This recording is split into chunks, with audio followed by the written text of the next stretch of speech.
Halo Tribuners, kembali lagi bersama saya Septiana Cahyani dalam podcast Malang Live.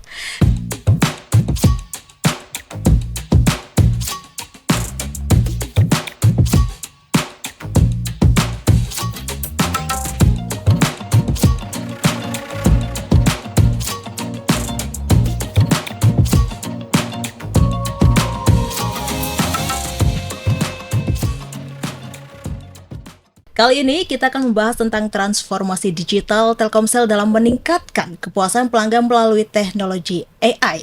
Telah hadir di studio Tribun Jatim Network Malang ini, yaitu Pak Eko Prasetyo selaku General Manager Region Network Operation and Productivity Telkomsel Jawa Timur. Selamat sore Bapak. Selamat sore Mbak. Ya, dan juga ada Pak Gumilar Henda Nugraha Ali selaku Manager CSR Environment and Ecosystem Telkomsel. Selamat sore Bapak. Sore Mbak, ya. Sehat ya Pak? Alhamdulillah. Alhamdulillah sehat. Mungkin sebelumnya bisa disapa dulu Pak Tribuners yang ada di rumah. Hai Tribuners, selamat sore semuanya. Sehat-sehat semua kan? Ya. Oke, baik. Untuk Pak Gumilar ya. Ya, selamat sore Tribuners, senang sekali hadir di Malang ya. Tadi saya dari kantor pusat Mbak, jadi di CSR Corporate Social Responsibility Environment Ecosystem di Telkomsel kantor pusat. Kebetulan lagi ada kegiatan di Malang, jadi sekaligus nemenin Mas Eko nih hari sore ini ngobrol di kantornya Tribun Malang. Menemani Pak Eko podcast ya Pak. Iya. Oke, sebelumnya saya ingin tuh mengenal lebih dekat dengan Pak Eko dan Mas Gumilar. Iya. Kira-kira kesibukan kali ini apa kira-kira Pak? Oh, kalau saya sekarang ini bertanggung jawab di Network Operation, jadi seluruh infrastruktur Telkomsel yang ada di Jawa Timur, saya bertanggung jawab terhadap kelancaran layanan sama kualitas layanannya buat pelanggan, gitu. Itu yang saya lakukan sekarang ini, gitu. Oke, dan Pak Gumilar sendiri kesibukannya kali ini apa kira-kira Iya, Pak? kalau saya di Telkomsel di Corporate Social Responsibility, terutama di Environment Ecosystem, jadi saya menjalankan program-program CSR-nya Telkomsel, itu sifatnya memang nasional Mbak. Ada beberapa program yang sekarang sedang jalan, itu diantaranya ada internet baik untuk teman-teman sekolah, kemudian TERA, Telkomsel Emergency Response and Recovery Activity, itu untuk segmentasinya di bidang filantropi kebencanaan untuk teman-teman Mapala. Kemudian kita ada Baktiku Negeriku yang sifatnya pemberdayaan masyarakat ekonomi desa. Dan yang terakhir itu kita lagi jalan itu program Telkomsel Jaga Bumi. Jadi berkaitan dengan environment seperti itu. Oke, nanti program-program CSR yang nanti akan disampaikan di belakang acara ya Pak. Ya. Dan kali ini Telkomsel ini kan baru saja berulang tahun yang ke 29 tahun. Betul. Ya Pak ya, pada tanggal 26 Mei kemarin ya Pak ya. Iya, betul.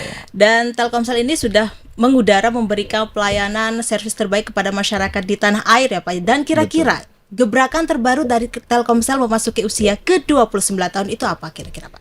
29 tahun itu menandakan kita jadi cukup matang ya. Kalau pemain bola itu dulu golden age-nya itu di 29. Bagi kita 29 tahun ini kita maknai kita menjadi orang yang matang. Jadi tentu Telkomsel fokus untuk memberikan layanan terbaik bagi seluruh masyarakat Indonesia. Dan selain itu di tahun ini visi misi Telkomsel berubah. Kalau kemarin kita lebih kebicara bagaimana memberikan layanan digital yang baik, maupun solusi digital yang baik. Sekarang Telkomsel di tahun ini mempunyai visi untuk memberikan solusi yang terbaik dan memberikan dampak yang bagus bagi masyarakat untuk hari ini maupun hari esok yang lebih baik. Jadi dengan visi baru Telkomsel ini kita harapkan Telkomsel memang memberikan dampak yang besar bagi negara Indonesia. Kita ingin memberikan peningkatan, memberikan kontribusi 1,6% pendapatan domestik bruto melalui pelanggan Telkomsel. Dan kita juga akan diharapkan bisa memberikan kontribusi sekitar 327 triliun peningkatan pendapatan UMKM yang tentunya dari pelanggan-pelanggannya Telkomsel. Ini yang kita harapkan. Semoga di 29 tahun ini memang Telkomsel memberikan dampak bagi seluruh umat dan seluruh stakeholders yang ada di Indonesia. Bapak mengatakan Telkomsel ini memberikan dampak yang baik kepada masyarakat. Kira-kira dampak yang baiknya itu seperti apa Pak? Oke. Di 29 tahun Telkomsel ini gitu ya, kita ternyata ada beberapa hal yang baru kita munculkan gitu ya. Yang pertama, eh, kita ngelihat kita pengen total memberikan solusi bagi pelanggan kita gitu ya. Kalau dulu orang mengenal Telkomsel tuh dengan handphonenya gitu ya, sementara kalau keluar rumah pakai IndiHome atau pakai produk yang lain. Nah, mulai tahun ini IndiHome sama Telkomsel tuh udah gabung jadi satu. IndiHome Dan dan Telkomsel gabung jadi itu satu. berarti gebrakan terbarunya. Gebrakan terbarunya. Ini menandakan wujud totalitas Telkomsel untuk memberikan solusi terbaik bagi masyarakatnya dari dalam rumah sampai keluar rumah sampai ke jalan, semua tersumbung dengan layanan Telkomsel. Itu yang paling menarik. Dan yang kedua yang paling menarik adalah karena ke depan AI atau artificial intelligence itu memegang peran yang penting gitu ya. Tahun ini kita memunculkan gebrakan bahwa AI part of daripada inovasi yang kita lakukan. Salah satunya adalah kalau teman-teman akses My Telkomsel bisa chat dengan Veronica yang dilayani oleh ChatGPT. Jadi itu menarik sekali. Jadi yang layanin bukan lagi call center lagi, namun robot yang coba memainkan peran di sana. Dan terakhir gitu ya, spesial sekali di ulang tahun Telkomsel ini kita memunculkan eSIM gitu ya. Jadi kalau dulu Telkomsel hadir sebagai operator pertama yang menghadirkan SIM card prepaid pertama di dunia gitu ya. Tahun ini Telkomsel kembali memunculkan gebrakan dengan memunculkan eSIM. Jadi handphonenya nggak perlu kartu gitu. Nggak perlu kartu ya, Nggak Pak? perlu kartu lagi. Ya nggak Gitu. perlu fisiknya, Mbak. Nggak Jadi perlu fisik, nanti ya. Tribuners juga mungkin di rumah ya, Iya, Mas Eko ya, iya. bisa langsung akses ini untuk pemesanan kartu dan lain sebagainya. Gitu. Memang ya sekarang teknologinya sudah teknologi itu. Apalagi mungkin kaitannya sedikit Mas Eko, kaitan ke eSIM itu kan Iya. sebelumnya kita menggunakan produk yang Iya. mungkin dari bahan-bahan yang notabene mungkin tidak banyak, Mbak, tapi secara di alamnya kan tidak bisa terurai secara alami dengan limbah plastik dan lain sebagainya. Nah, itu kaitan nanti ke program CSR yang Telkomsel juga bumi sih. Oke, Seperti tadi kan ada eSIM sama Veronica ya, Pak ya. Iya. Kita akan membahas tentang eSIM terlebih dahulu nih, Pak. Oke. Perbedaan eSIM dengan kartu biasa itu seperti apa kira-kira, Pak? Oke. Perbedaannya. Perbedaannya kalau kartu biasa pelanggan kan ada fisik dalam bentuk SIM card gitu ya. Namun handphone sekarang ini gitu ya, Android maupun iPhone, terutama iPhone gitu ya, mempunyai capability bahwa SIM-nya itu nggak perlu dalam bentuk kartu, namun bisa diinjekkan langsung ke dalam motherboard SIM apapun-nya gitu ya. Jadi pelanggan nggak perlu lagi physically nyepot kartu, registrasi, nyolok lagi gitu, nggak perlu gitu ya. Karena teman-teman cukup dengan register di tselme.eSIM, teman-teman nanti bisa download aplikasi gitu ya, nanti scan QR code-nya, nanti ke download ke dalam handphonenya sehingga bisa dapat layanan SIM card Telkomsel, nggak perlu fisiknya lagi gitu. Itu yang menarik nantinya. Tapi gitu. kelebihan dari eSIM sendiri apa kira-kira, Oke, Pak? kelebihan daripada eSIM sendiri ada 3 hal gitu ya. Yang pertama akan lebih memudahkan pelanggan gitu ya, karena nggak perlu memaintain kartu. Jadi kartunya awet karena nempel di handphone. Jadi nggak takut kalau kartunya hilang, nyelip di mana, repot ya. Ya pasti kalau ada handphone pasti udah ada kartunya. Jadi akan lebih praktis gitu ya untuk bisa digunakan. Yang kedua, teman-teman kalau pada waktu beli kartu kan sering sekali ya kita kalau kartu Telkomsel murah bagus, namun kalau kita waduh saya pengen beli kartu Telkomsel ke outlet ternyata nggak ada kartunya loh. Dengan adanya eSIM ini nggak perlu, orang bisa langsung tuh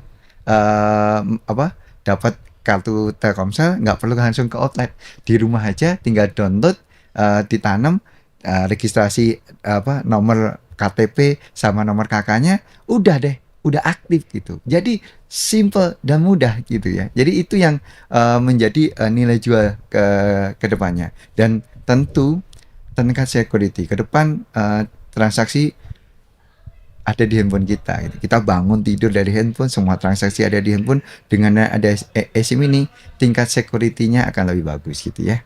Jadi itu mengamankan dari beberapa orang yang pengen nanam virus atau trojan-trojan yang kira-kira bisa menginfected handphone kita, kurang lebih kayak gitu. Oke, tadi itu kan ada kelebihannya ya Pak ya. Iya. Kalau kekurangan dari eSIM sendiri apa kira-kira Pak?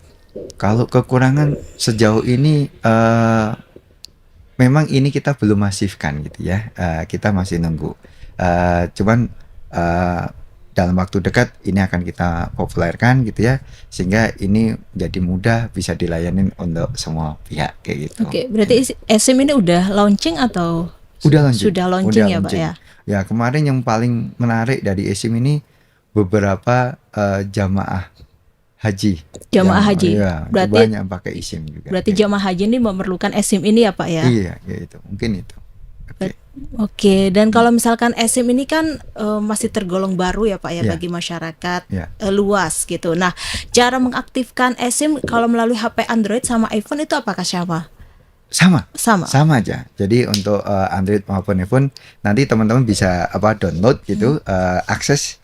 Ini saya bacakan ini. Ya, teman-teman bisa akses ke website T-Cell ID/eSIM gitu ya. Oke. Di sana teman-teman langsung bisa pilih beli sekarang. Itu berarti teman-teman beli kartu gitu ya.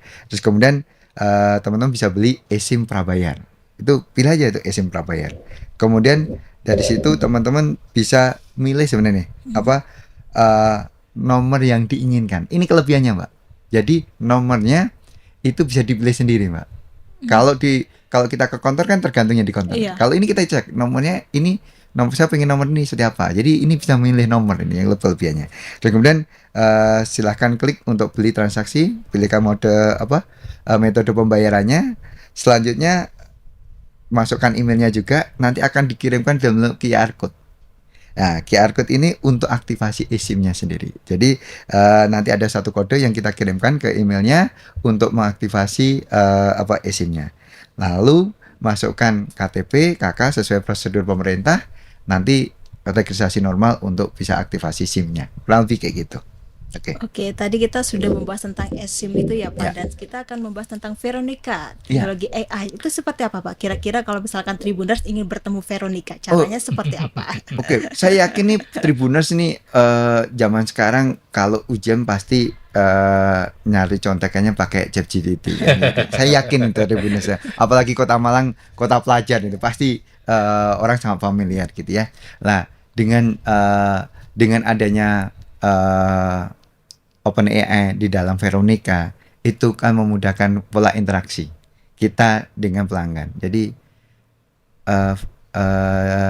would you like to help me gitu ya, atau mungkin kalau bahasa Indonesia, bisakah membantu saya punya keluhan sinyal, langsung tuh nanti ada muncul, silahkan sharing aja yang diketik gitu ya. Kalau chatbot kan ada nggak ini yang sesuai, tapi kalau dengan OpenAI udah free text aja, nanti OpenAI akan mencoba mentranslasikan dan memberikan solusi based on reference yang ada gitu. Jadi dengan adanya ChatGPT di dalam Veronica ini, interaksi komunikasi dengan orangnya akan lebih smooth, akan lebih natural gitu ya, sehingga orang merasa terlayani dengan baik gitu.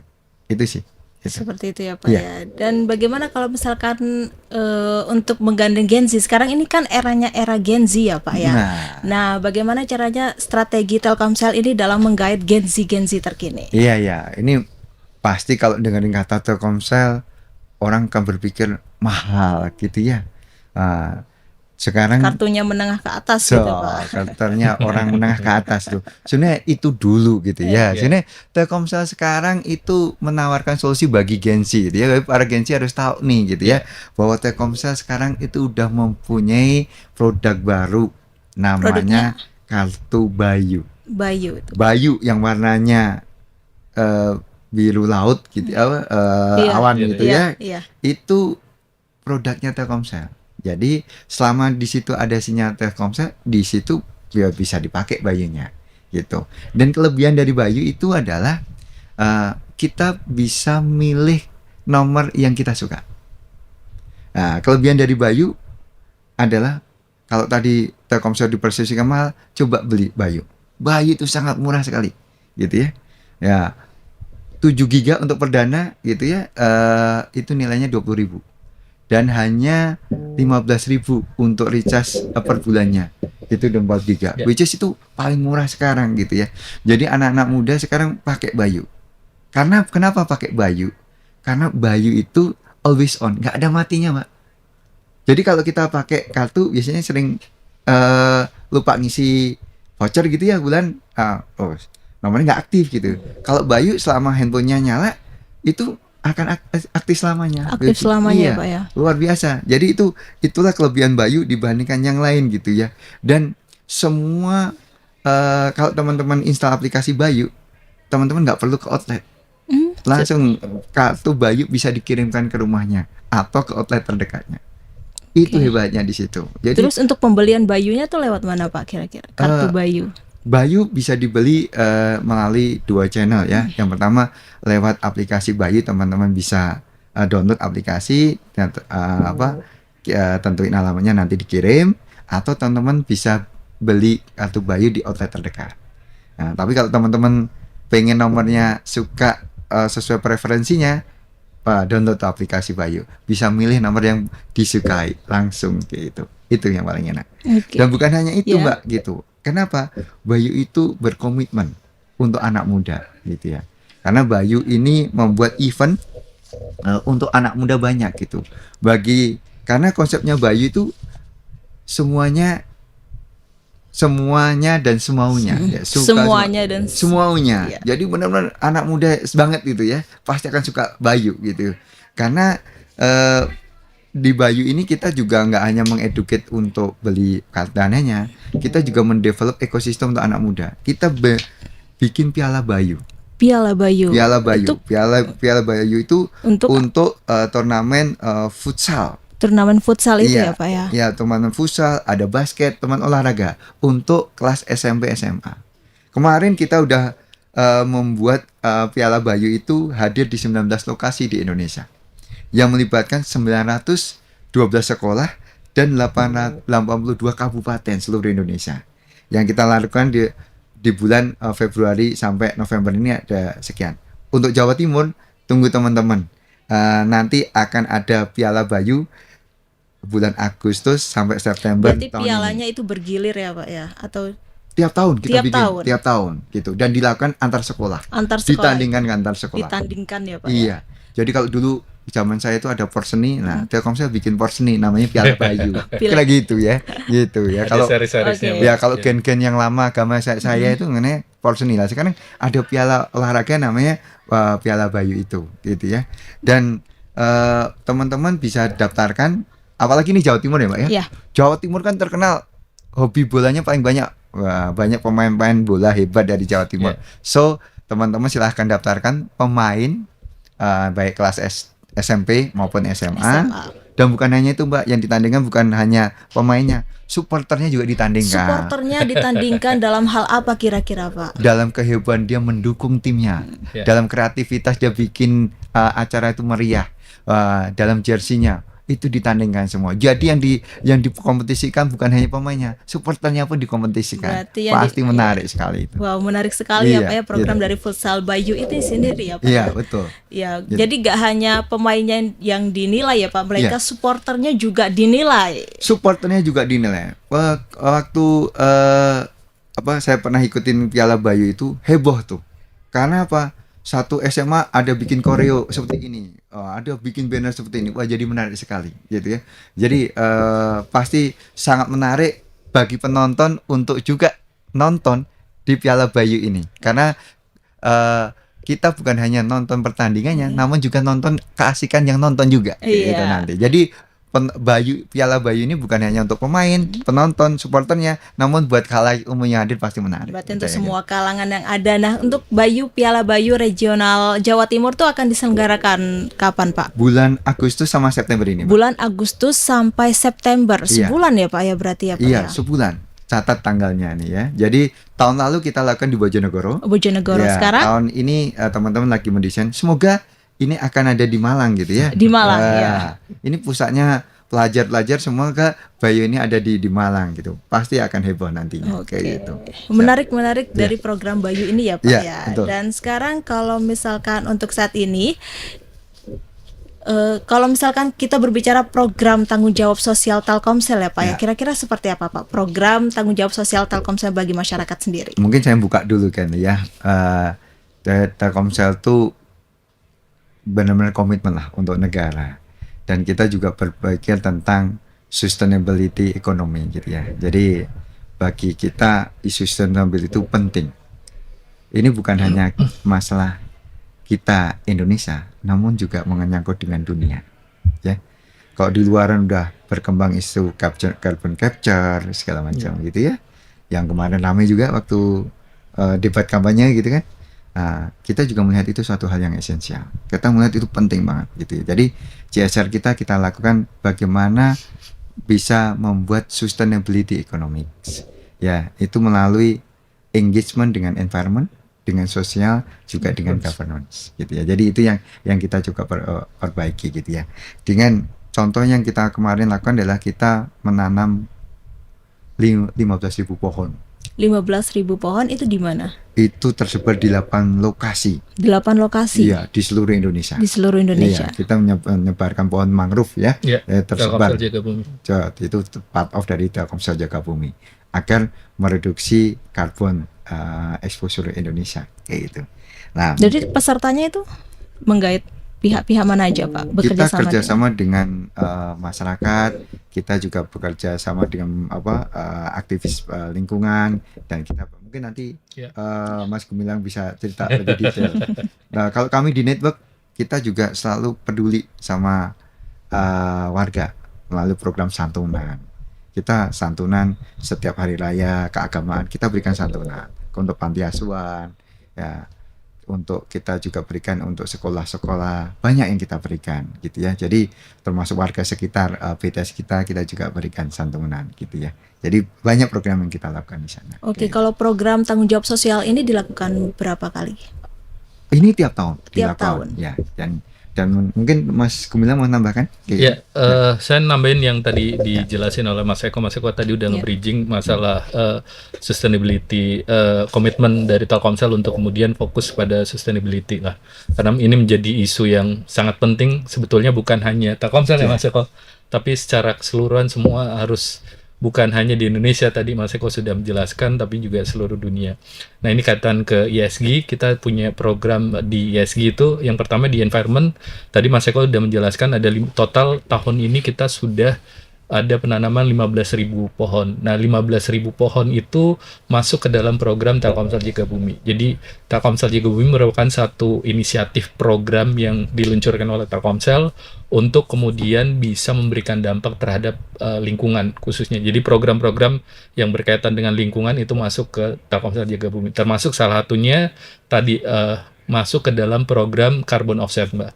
Ya. Jadi 15.000 itu hasil dari donasi pelanggan dan juga dari hasil tentunya program CSR dari Telkomsel itu sendiri. Jadi kalau Tribuners nanti juga bisa akses, ini juga kita lagi jalan fase 2 juga, jadi bisa akses di My Telkomsel, kemudian nanti cari aja untuk donasi, ada bisa donasi ada 50 poin dan 500 poin. Jadi 50 poin nanti akan dikalkulasi menjadi kurang lebih 0,1 pohon, kemudian yang 500 itu jadi 1 pohon. Nah, menariknya juga di My Telkomsel nanti bisa menghitung carbon offset. Jadi carbon offset itu kan carbon footprint. Jadi keseharian manusia itu kan menghasilkan jejak-jejak karbon ya. Misalkan kita menggunakan AC, menggunakan motor berbahan bakar bensin dan lain sebagainya, kemudian juga aktivitas-aktivitas listrik dan lain sebagainya, itu kan menghasilkan carbon footprint.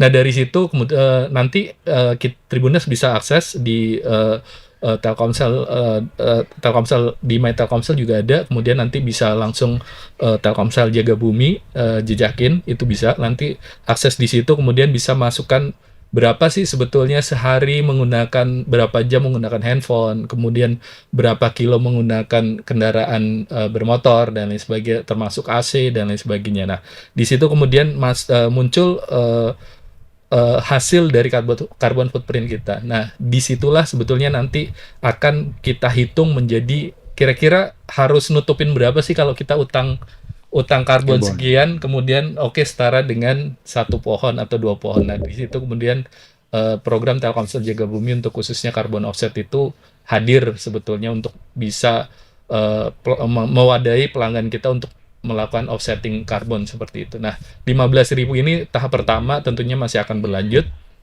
Di lain sisi kita juga satu-satunya perusahaan telco Mas Eko yang untuk ini waste management. Ya. Jadi kita punya program Telkomsel Jaga Bumi untuk waste management. Ya. Jadi kita di outlet-outlet itu kan banyak sisa-sisa cangkang SIM card ya. Kalau jadi Mbak ke outlet kemudian beli SIM card, kemudian kan yang diambil hanya SIM cardnya Iya. saja. Sementara cangkangnya itu kan mengandung plastik Mas Iya. Eko. Itu Terus- cangkangnya dikemanain? Betul, termasuk dengan kemasannya. Nah, kemasannya itu kita kolek. Jadi dari para petugas SF itu kita kolek, kemudian kita bekerja sama dengan Plustik, salah satu platform untuk waste management, kemudian kita olah jadi konblok dan juga phone holder. Nah, konblok ini digunakan untuk Telkomsel, untuk bangunannya kantor-kantor Telkomsel, kemudian untuk phone holdernya kita balikin lagi ke outlet. Jadi outlet ngasih sampahnya, kemudian kita olah, jadi sampah plastiknya itu tidak ketinggalan di TPA seperti itu. Nah, kemarin kita sudah jalan itu untuk di Bali dan di Bogor, dan kurang lebih ada 250 kilo sampah yang sudah berhasil kita kolek dan menghasilkan sekitar 75.000 konblok dan phone holder itu kurang lebih ada 20.000. Ada Nah, itu 20. bukan hanya sampahnya kita, sebetulnya Iya. ada sampah warna kuning, ada warna biru, warna-warna lain. Berbagai macam warna. Ya, karena ya. itu memang jadi di situ Telkomsel memang ya satu-satunya operator telco yang kemudian memiliki inisiatif untuk kemudian mengolah sisa sampah dari baik itu kemasan maupun cangkang SIM card. Itu yang untuk environment. Kemudian untuk sosial itu sebetulnya program-program CSR kita banyak sekali ya Mas Eko. Ya, jadi kalau di Corporate Social Responsibility kita menjalankan program-program CSR itu based on 4 pilar, Mbak. Yang pertama ada pilar education. Itu pilar education kita punya program Indonesia Next yang kaitannya adalah untuk meningkatkan talenta digital atau digital skill set untuk segmentasinya adalah mahasiswa. Yang kedua itu terkait dengan digital citizenship, kita punya internet baik untuk program literasi digital. Kemudian ada community empowerment, itu kaitan ke digital creative entrepreneur untuk UMKM. Kemudian ada tadi untuk masyarakat desa, dan yang keempat ada filantropi, ada Tera, yang kebetulan kita juga ada kegiatan di Malang. Malang di Coban Rondo, itu ngelibatin teman-teman Mapala. Nanti kita undang juga teman-teman Tribun kalau mau liputan ya Mas Eko ya, untuk bisa ya selama Jadi Jumat sampai Tera itu seperti Tera apa? itu kita mengeduket para volunteer yang nantinya bisa membantu masyarakat pada saat recovery disaster. Oke. Jadi pada saat recovery bencana, Ya. yang bersangkutan dapat pelatihan dari Telkomsel, dan ini dilakukan oleh teman-teman Mapala UI, Mbak. Mapala UI. Iya, jadi ini teman-teman Tribuners yang nonton dan tertarik gitu ya, nanti ada session training.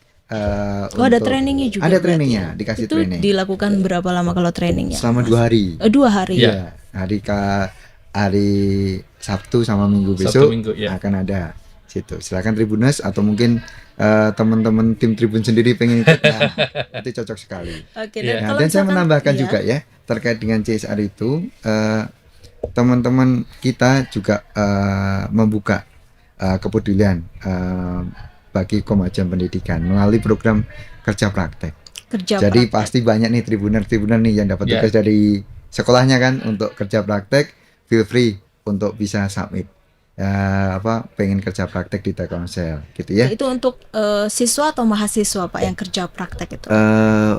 Umumnya mahasiswa gitu mahasiswa. ya. Cuman di beberapa case untuk siswa SMA bisa kunjungan industri. kunjungan industri itu kita juga facilitate gitu. Jadi kita membukakan hal itu gitu ya. Dan bahkan di kantor pusat kita punya ada satu mini galeri ya, Ya. kayak museum telekomunikasi.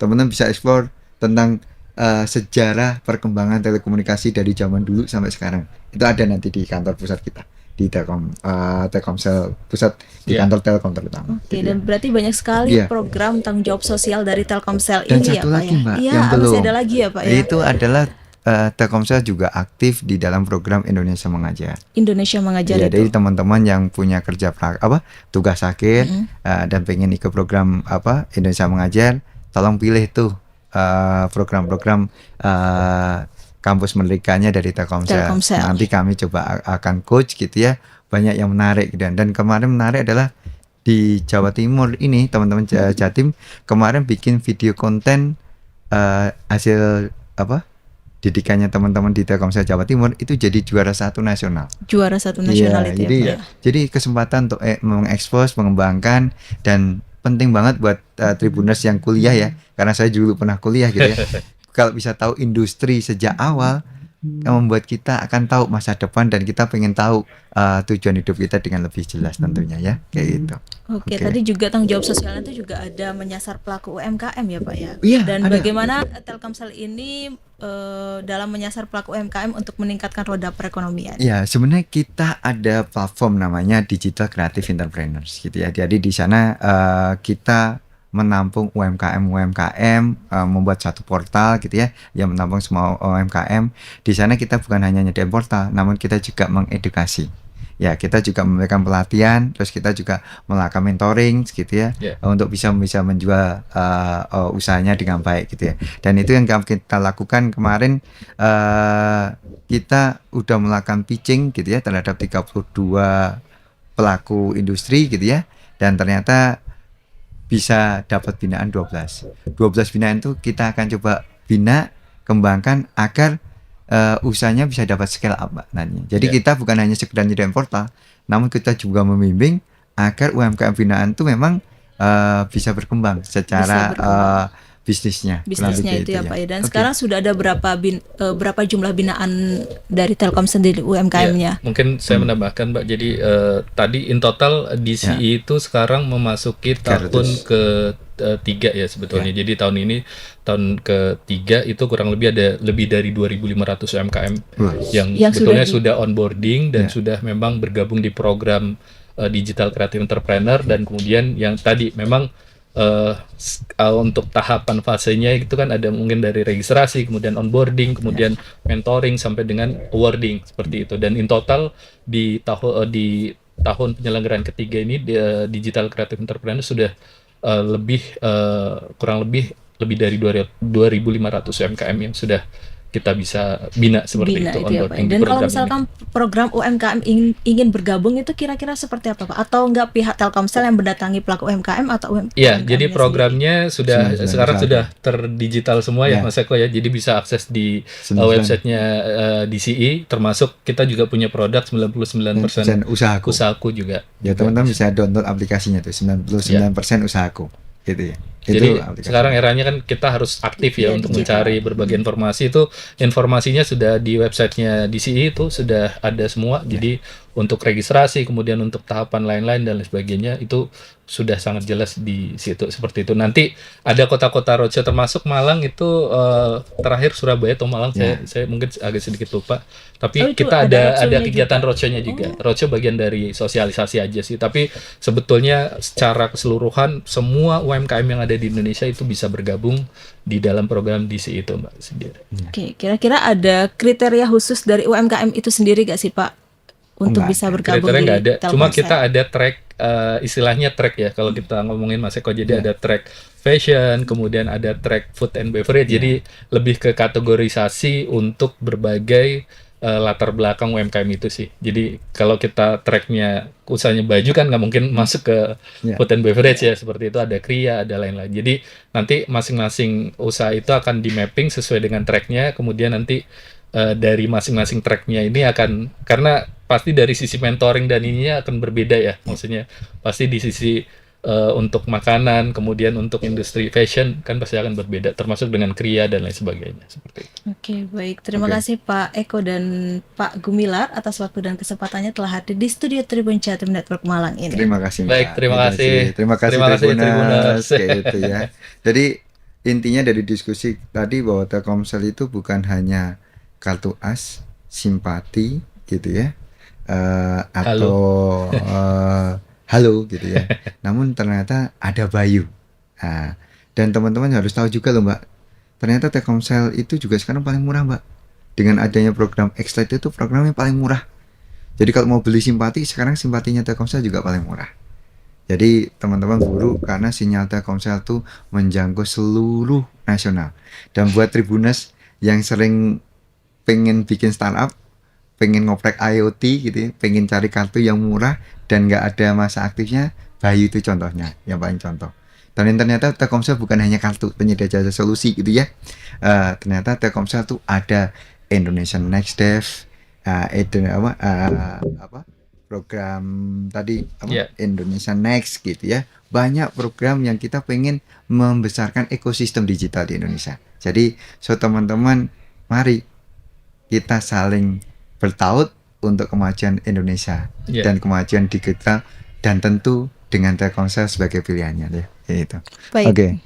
Oke, Tribuner, sampai di sini dulu perjumpaan saya kali ini. Saya Septiana Cahyani dan Pak. Ya, saya Gumilar Henda Nugrali. Saya dengan Eko Prasetyo, teman-teman. Pamit undur diri dan sampai jumpa kembali lagi dalam podcast Malang Live episode berikutnya. Dadah. Dadah. Download Tribun X sekarang. Menghadirkan lokal menjadi Indonesia.